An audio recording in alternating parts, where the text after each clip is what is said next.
Hey guys, what's going on? Paul here. Welcome back to another Cardano video. So today I'm joined by Ash from the Virtua Metaverse to let me know what the project is all about. It's one of the metaverses that you hear a bit about in the space, but I don't know a huge amount about it. So Ash is here to give me all the information today. Ash, you're very welcome. Thanks for coming on. Hey, thanks for having me, Paul. Appreciate it. So look, we get into, I suppose, where do you fit into Virtua? There's Virtua, there's Terra Virtua. We'll talk Ah, about that in a minute, but where do you fit into it? And then we'll get into what the project is all about. cool. So I'm the CSO of Virtua. That CSO means Chief Strategy Officer. So basically, um, I work within shaping a lot of the direction that we take the company, our partnerships, if those work for us, and talking to the stuff we're doing on different chains as well. So I'm one of the co-founders. I've been around since the very, very beginning, where there was just three of us. So been there from the start. So that's kind of my function, but it moves across lots of different areas. Yeah, I suppose when you're there from the start, you get lots of different roles. You just don't have official titles for them. Hats, man, lots of hats. So look, I see lots of metaverses popping up all the time. Projects they start with an NFT collection, then decide, oh, we'll make a metaverse out of it. But I find it hard to see that they're really going to build a proper metaverse. You guys are fully focused on a metaverse, and you've been involved in this type of space anyway for a while now. Yeah, So, can you tell us about what is Virtua, or actually, there's Terra Virtua and Virtua, but same sure. thing or different? Well, yeah, we started as Terra Virtua. Terra Virtua means virtual Earth in Latin. So that's where we came from. We actually, and that speaks a lot to what we were. Um, we're a metaverse company. We always have been metaverse first. So when we rolled out and when we did our launch back in 2017, 2018, we did it at BAFTA here in London, and we showed Ready Player One. And the whole idea, and we had 3D spaces, and the whole idea was kind of showing people what a virtual space can look like, what virtual assets can look like, and really, and we were very VR centric back then as well. So we were showing it all in virtual reality. So we started actually in the metaverse, and then we saw the space evolve, we saw the opportunity in and around Web3 and NFTs, and giving true agency back to users, and coming from a game background, all of us anyway, thinking that how this could really change the paradigm in the space. That's what got us really, really excited. But the challenge was back then was that the world wasn't ready for, certainly for not for mainstream VR, and the metaverse was more talked about rather than conceptually. So what we did as Terra Virtua is we built our own marketplace, or an NFT marketplace, and we populated it with really great assets. So we were very much about the interactivity of them. So all our assets were always in 3D. There was always animation related to them. We did partnerships with movie studios and brought those assets to the digital space. So like we did the Genesis collections for Paramount Pictures, for Legendary Pictures. We were the first people that did all that. And now what we've done, as the whole metaverse narrative is expanded and we felt the time was right, we rebranded, we dropped the Terra. So it's much more, simpler, five letter domain, so six, sorry. And then something just to show where it's something new. It's all about, a virtual world. And the way I always approach it is the virtual world and the physical world form the real world. It's not like the real world and the virtual world. We're meeting one another and we're talking. We're not physically present with one another. This is virtual, right? But it still forms part of our very real existence, right? So that's where we've landed. So now we're building out a fully fledged gamified metaverse, bringing together all of our learnings, all of our great brands, and all that kind of stuff. So that's what Virtua is. So you probably have lots of different assets as well for the metaverse. You've been building assets for different areas or different companies before this. So will you be able to bring them into the metaverse you're building for Cardano now? Absolutely. So every partnership that we have is a metaverse partnership. So the idea is that you'll be able to bring those assets that you already own, bring them into this world, showcase them in new ways, and also with the opportunity and the ability to be able to unlock other experiences through those. So, for example, we've got a big announcement coming up at CNFT Con with a motoring brand. So, that one is going to be cool. So you have the car, as a 3D asset, then that will unlock something more experiential. And I think that sort of stuff is always really cool and really fun. So you have the asset, but always being able to do more with it. You know, we also have a Web3 game studio. We have some really great partnerships there. And I like the idea of being able to collect all the way from casual on mobile to web-based to the typical stuff that happens on web marketplaces on JPEG Store, all that kind of stuff, to 3D metaverse, all the way to games. Taking people on that entire journey is what I think this space needs to be, and it should be. So you can have lots of different entry points. So you can come in Mm. at a very casual level on your device when you're at an event, you know, or you can come in, as a hardcore. If you're a gamer, you can come in at the game level and everywhere in between. Okay, yeah, I think it's a great way to bring people in. If you try and gamify things, to bring people into crypto in general, like they come in, they don't realize it's crypto until they're actually in there, and then they can start to learn about it. Then ye built the Cardano Summit NFTs as well. We'll be able to bring them into the metaverse as well, will we? Absolutely. And what we actually did on our when we started the land sale on the first mint, what we actually said was the first people that get access are the people that hold the Summit NFTs. Also, you talked about gamification. So if I talk about that, and then I can talk about it in relation to the Summit NFTs. So when you own a piece of land, and one of the challenges in Web3 generally is that there's no solid reason outside of it being a game, which is fine, and we understand the logic of the game. There's actually no solid reason to own land in a metaverse. Like, why do it, right? Mm. And another challenge people have is there's no reason to come back, because there's no there's no fun element. There's no reason. Why do we want to come back? It's all about discovery and discovery of content and interaction. So we wanted to solve those issues in relation to Virtua. So when anyone buys a piece of land on Virtua, land emits what we call resource. You don't harvest it, it comes out of your land. And what you can do with that resource drives your journey through the metaverse and where you'd be in the Virtua Metaverse. So you can use these resources to craft items, to craft NFTs that you might use in your own spaces, or you might put them on marketplaces. You can attach bots to your land and do all these different kind of things. So the land deeds have these different slots. So you have bot slots, you have NPC slots, because that's another area that we thought was really interesting, that even if there's no one about, we've all had fun in these virtual worlds where we're talking to non-player characters, being able to do more with those, and we'll be revealing more about that later. But the other thing was summit slots. So if you own all 7 NFTs, you already had the free mint. If you hold all the summit NFTs, you also get a free mint of the bots that are coming, and the bots are these land bots that accelerate your resource production, but they are also generative art pieces as well. So they're one-of-one robots, which I think compares to anything out there, which is as a PFP collection. So you love to have it as your PFP. It's mine on my Twitter and stuff. Really amazing looking. So you have this one-on-ones, but they also serve a function in the world. So the people who have the Summit NFTs get one of those free as well. So they get we take a snapshot and they get a free mint. Also, what they get is they get a unique structure. So the way we're approaching it, and we've always said we're starting with internal spaces, but those internal spaces are within a certain structure, your own V-space building.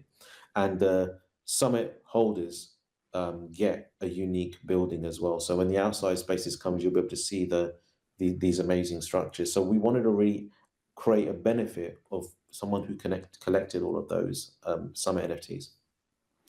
Nice. Yeah, I have my Summit NFTs somewhere in some wallet. I have to dig them out for that. Yeah, you need all 7, but when we were talking to the IOG guys and just discussing it all, something that was really important from the beginning was, let's add value to the people that made that effort to go through all that gamification and collect them, and Yeah. really like an OG kind of collection, which is what we tried to do. Yeah, I remember during the summit, it was kind of hard to find some of them or figure out what to have to do. And then there was different, I suppose, guides or cheat codes going around in groups and stuff on how to try and find them. But I eventually got them all. But isn't that a fun journey? And don't you think that, all of that kind of stuff is what we really enjoy as a community and generally as people, right? Being part of that adventure. And that's going to be a lot of what we think will drive engagement, drive much more attachment to this world. And we want Yeah. to do that a lot more with lots of different elements. I talked about resource and discovering new NFTs, creating these new combinations, maybe being able to enter, a screening room or something uniquely experiential through discovery of something else. That's all part of it. It's going to be so much fun. Yeah, that's really what I think we need. Is there's lots of games trying to develop on crypto, and they try and focus on the crypto side too much. I think you have to bring people in because they want to play or want to get involved, and then let them learn about crypto after that, whether it's resources they have can be changed to NFTs, or you can earn NFTs that actually have value out there. I think that's the way you can really onboard a lot of people, is bring them in for fun first, that they want to get involved, and then they can learn when they're there how to actually get involved even deeper at that stage. Yeah, I agree with you completely. I think that we often as a community are just really self-affirming. We just talk to one another and we just assume a ton of knowledge. But sometimes when you leave that, and that's kind of what I do, right? A lot of my work is education. A lot of my work is, talking to brands who like say, we need to be in the metaverse. And I say, well, what does that mean? And we're like, we're not quite sure what that means. We don't really understand any of this. And then Mhm. explaining blockchain, explaining the technology, explaining the upsides of it, but how it can serve the fan experience, how it can serve that, rather than the other way around, which is we just talk about the technology and how great it is, and we forget that no matter how, we try to create a really good mint process and stuff like that, but it's still pretty frictionful. You've got to attach Nami or Eternal or whatever it is. You've got to have the right browser. You know, how many people on an iPhone use Safari? They use the default browser. How many people have changed their default browser on an iPhone? I'd say Yeah. a few percent. Only the super tech savvy people have done that. So generally, people pick up their device and they just get on with it.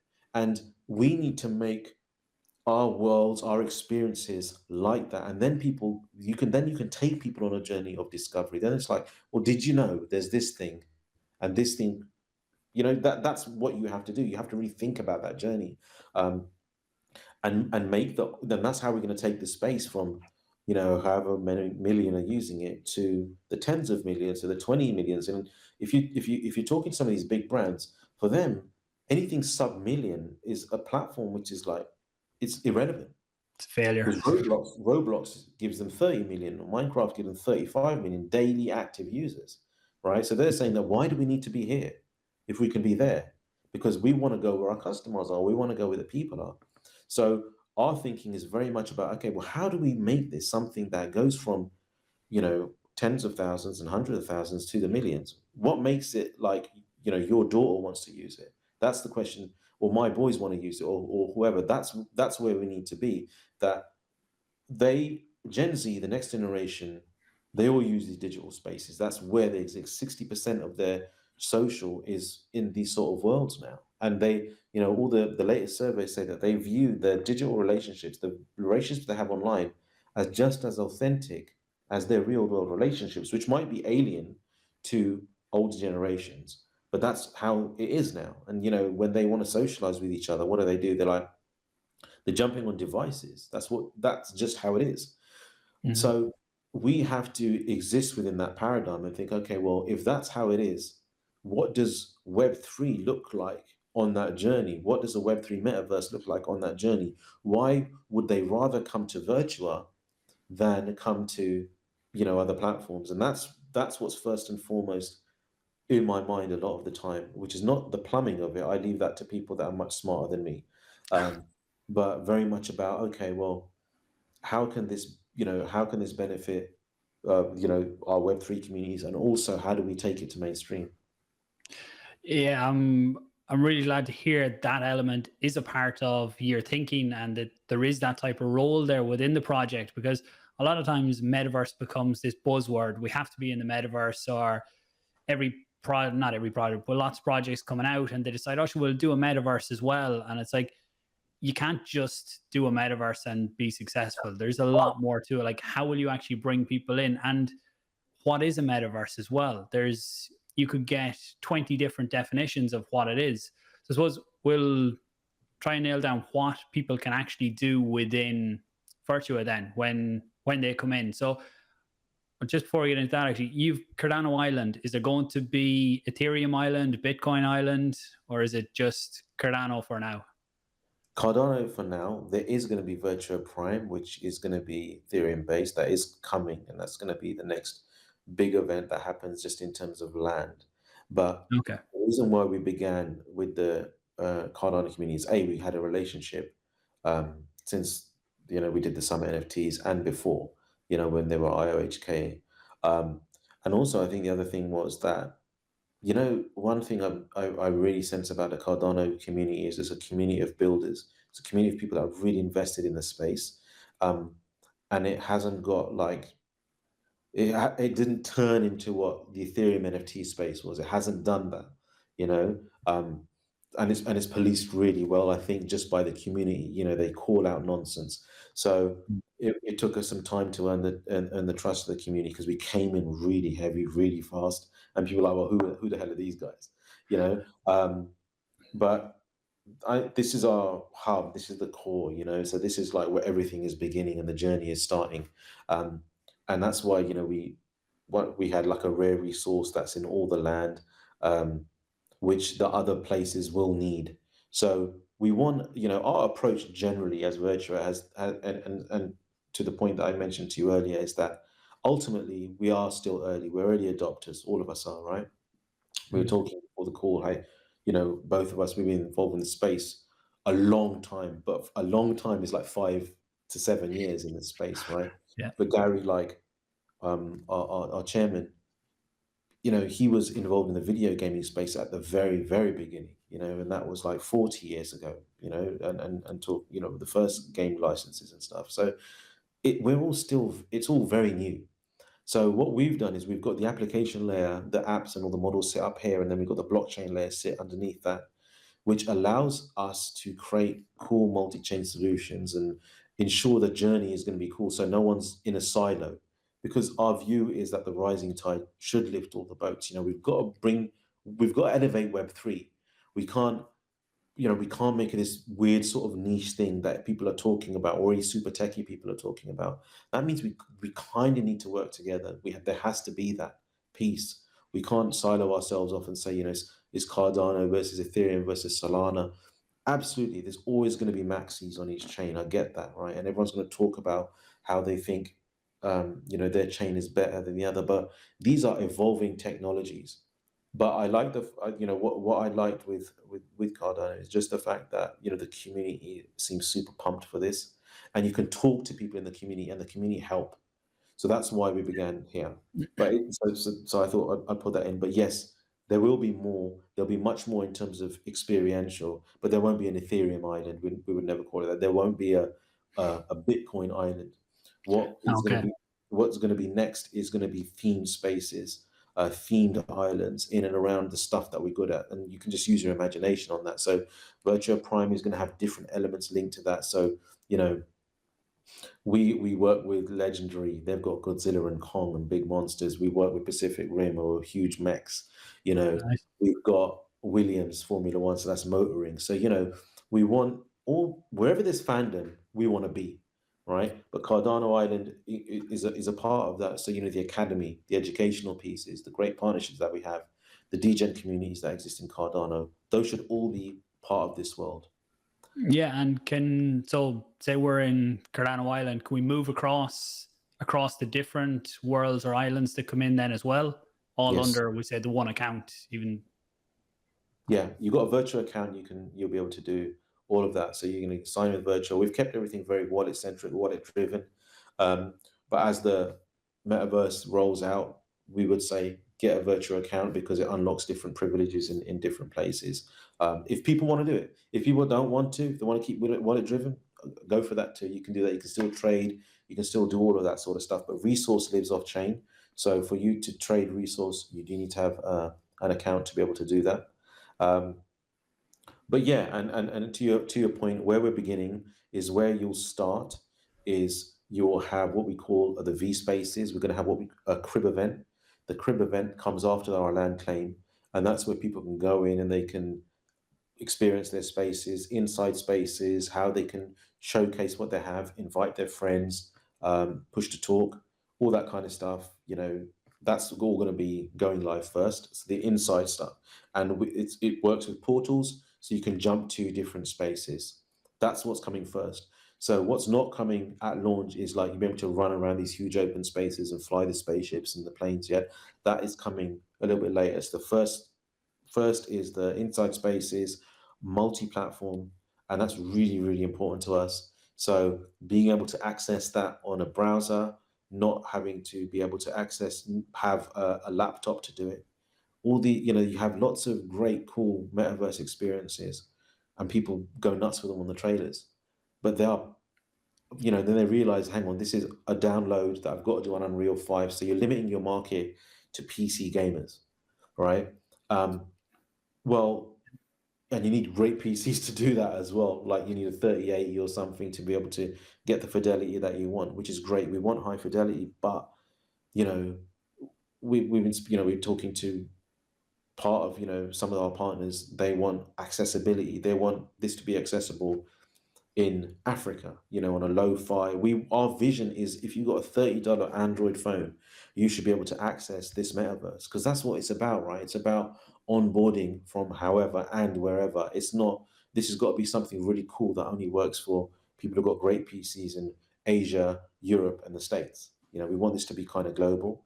Yeah, you cut off your market a lot if you can't cater for mobile. Like everywhere you go now, people have their phone out, they're looking up whatever social media, or they're playing games on their phone. So you want to include that market as well. And I like the idea of cross-chain as well, because when new people come into crypto, they don't care what chain they're on, and you shouldn't be the one to tell them this is the one that you should be on and this is the only one. Like some people are maximalists, so there's lots out there across all chains, and I think it's a bad mindset to have, because crypto isn't a zero-sum game where one chain wins and everyone else loses. There's going to be multiple layer ones, layer twos, and they'll all have different shares of the pie, essentially. So it's good to cater for the wider market as well.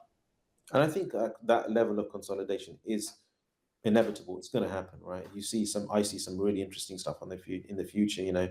Different chains doing different approaches. They've all got the different relationships, partnerships, and that. Just look at F1. If you look at F1, every car is sponsored by a different blockchain. You see all that. You see brands. It's really interesting. Because I speak to them at a marketing level, and they're like, the way they view it. They said, I was speaking to some of these sports brands in the States, and they said the way we view this whole space is the way that cannabis was 5-6 years ago. Every cannabis company was coming to us with these big checks, and we were taking the money. And now we don't care about what chain. We don't know what any of this stuff is. We're just taking the money. And now we see everyone scaling back and thinking, hang on, maybe that wasn't a great move. And what's the point of a blockchain sponsoring a sports team? Because now, I don't. If imagine, I mean, it hasn't happened, but imagine, Arsenal was sponsored by Ethereum. Like, what does that actually mean? It doesn't mean anything to anybody. So from a brand perspective, it's always a really interesting conversation. But yeah, we're very much aligned with you that it's not a zero-sum game. It is a journey that we kind of are all on. But at the same time, it does create like its own little technical challenges that we always have to figure out and solve. So, we've integrated, we've got Tezos working, we have Ethereum, Polygon, Cardano. But, Cardano is kind of a unique beast because it has lots of people who are fans of Cardano as a chain. If you find that doesn't really happen anywhere else, like you have people that are, Ethereum axes from the perspective of ETH, I think is better than Bitcoin, but you don't have people who are fans of the chain and the technology that much. Even Polygon, we don't find that. There's a mass adoption of Polygon, but you don't have like a group of people evangelizing about Polygon, which you do on Cardano. So it is quite interesting. Yeah, and I think with the Cardano community definitely is unique in lots of aspects. And if they like a project on Cardano as well, they will support them projects as well and try and help them along. It's not just like it's ADA and that's it. That's all they Yeah. want. It's like they want to see the ecosystem built out and things building on Cardano. Just coming back to the metaverse then. So people buy, you've had some land sales. There's one ongoing at the minute, I think. But when someone buys a land package, so I buy land, is that land that I can go in and build on? Or is there going to be tools to allow me to build buildings? Or am I buying something in like an office, in an actual office block? Or what does land actually mean? Okay. Well, what we have right now is deeds that are being sold. So that's the right to own land, right? So they have different sizes. So we have small, the mediums, and the larges. The largest got sold out, probably the fastest. And then we also have condos, apartments, or flats, right? So we wanted people to have different entry points into the world. So the condos were like 200 ADA, and then it went all the way up to the land large plots and the difference between the condos and the lands is that land creates resource, whereas condos don't. Condos just let you be part of the world, and you're part of the community, and you can do your own stuff. So like condo owners, I have all got yachts, and the yachts are going to be part of a condo yacht club. So, but what's coming next is they'll be able to take their deed and claim land on a map, which will have those same attributes, whether it's rare, legendary, common, wherever it might be, because we have those rarity traits on the land. So like, legendary land has like 5 bot slots, 5 NPC slots. It's got like the 7 some NFT. So it's like everything is maxed out. And it's got like Cardonium, which is the rarest resource as well. So what happens is they're able to come and claim a land deed. When you own land, you'll be able to get some structures free or buy other structures with the resources that you have. So you can have a apartment, you can build a larger V space and you can have tower blocks. You can do all of that. And that's entirely up to you as a landowner. So you can build on your structure. What we don't allow at the start is you build like block by block. That's not, it's not like a Minecraft. We've gone with the prefabricated structure route. That way we can kind of control how the map evolves and develops, and we don't have stuff that is really out there. So it has like a really great look, kind of like when you're master planning a city. But resource is something that all landowners get. There's wood, there's electro rock, sticky goo, iron, gold, and cardonium. So you have these resources, and those different resources you're able to craft into different NFTs.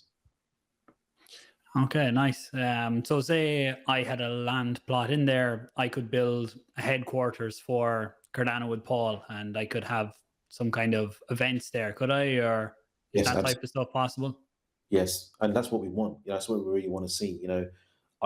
I see radio stations that are trying to think about, broadcasting from the metaverse. We see all that kind of stuff, and absolutely, that's what we want. We want people to be able to personalize their spaces in new, interesting, and exciting ways. We want people to be able to stream from those spaces. You might do one of the broadcasts from your house. You might want to do one broadcast from the metaverse. We've already started some of that stuff. Like we did a big activation recently. We partnered with Kevin Hart and Heartbeat, and he created a TV show. He created a TV show called Confessions from the Heart, and that was basically his own sort of cartoon series, and it talked about his life experiences, and it was on Roku, on streaming. And they'd already done this sort of NFT collection, but the challenge was they didn't have any utility really for it. And they went to all these different companies and said, what can we do in the metaverse? And they never really got an answer that satisfied them. So I talked to them a lot about, how gated access to new content can really change how fans engage with your content. And so we made it so that if you owned one of the NFTs, you'd be able to go into this VIP cool screening room, and you'd be able to watch an episode from Confessions from the Heart. So you got you got this exclusive content. So that went down really, really well. It was received really well. And that's something that you could do, right? As a creator of content, you'd be able to do that. And the other thing is that I'm really excited about is the whole concept of NPCs, right? Non-player characters. But rather than they're just being random characters, you can be in control of your non-player character. And we're working on avatar creator to do just that. And then what would happen is, rather than it being Cardano with Paul, you might create, this cool alter ego, which is a version of Paul that lives in the metaverse, and he has his own studio, and people engage with him rather than engage with you, Nice. and it's his fan cave, and then you'll find people coming to see that space, and that's fun. So you can really begin to have fun around NPCs because it's your NPC and you've created it and you build its own personality and characteristics. So it's just a new way of engagement, right? So I Yeah, think could I pre-program kind of all the common questions that I get? I have lots of FAQs done. I could pre-program that yeah, maybe NPC with the answers if someone asks them questions.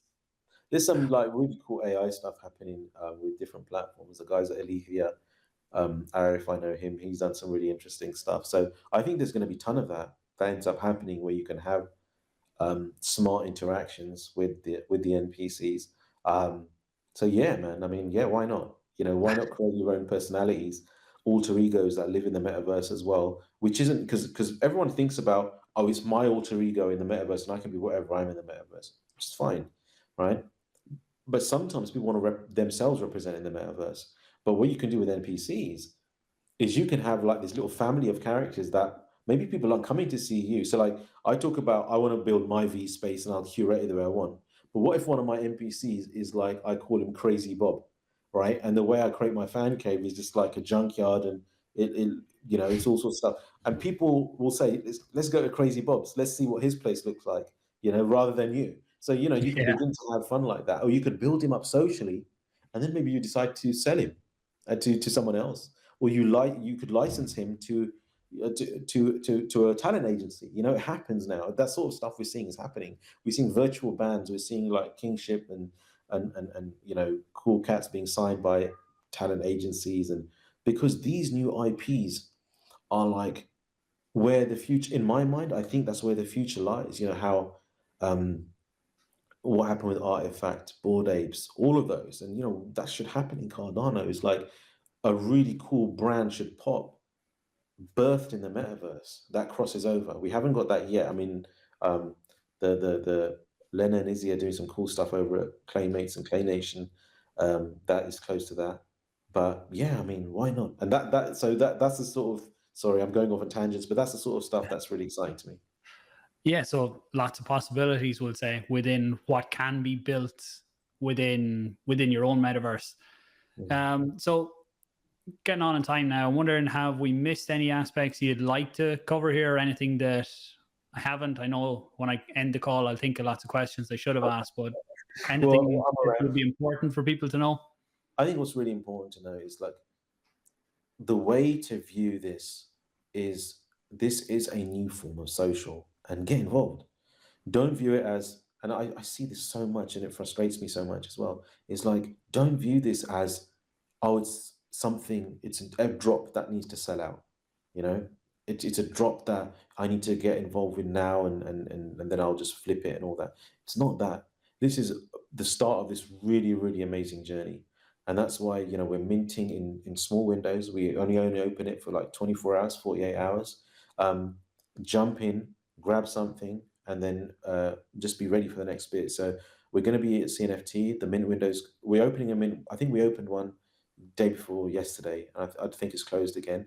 We're going to have something open at CNFT Con.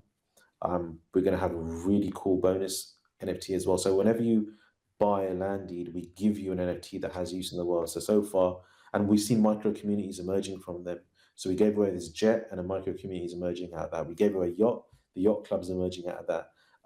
We've given a car, 3 cars so far from our partners over at Nitro and our own. So we've seen this motoring community is emerging. So like, I would say, keep an eye open for the mint windows, pick up a piece of land, um, and then just be ready for the claim event that is coming at the I think within 10 days now. The land claim is going to happen, and then just stay involved. Stay connected, stay involved. We can only keep on delivering. People are really happy with where we're at the moment, and there's going to be so much more to come. Great. And actually, where's the best place for people to follow to make sure they get the dates for land claim or when mint's open or anything like that? If you go to cardano.virtua.com, you can learn everything you need to know about the Cardano Island itself. But I would say, follow us on Twitter, jump on the Discord. We've got a great team of people there who can give you everything you know. We always try to ensure that everyone is well informed. We've also got a really great YouTube channel that we've got some regular shows that go out now every week. We've got a regular dev update going out weekly. We have Virtua Vibes, our Friday show, which is talking about all things Web3, and that's really great fun as well. So we're on all socials, but I would definitely say YouTube, Twitter, Discord. Those are the places you definitely need to be. Great. Yeah, I leave all them links down below, and kind of now that I know more about it, when I'm doing my weekly updates, I can mention if there's stuff going on as well. Cool. So I think I've asked as much as I had on my mind. I know I'll think of something after, but look, we could do a follow-up later on. You guys are going to be at CNFT Con. Are you at Rare Bloom or just CNFT Con? I haven't decided yet if we're at Rare Bloom. Okay. Yeah, because a lot of people are flying in for that and they want to fly out. Otherwise, they might have to stay for 2 weeks. So we're not quite sure yet. Unless we've got something more to talk about. I'm not sure. No, look, we'll leave it there and we'll do a catch up again in another while to see where things are at. Thanks very much for your time today. Appreciate it. And hopefully community got some value as well. Awesome. Paul, thanks so much for having me. I really appreciate it. No worries. Thanks, man. We'll talk soon. Cheers. Thank you.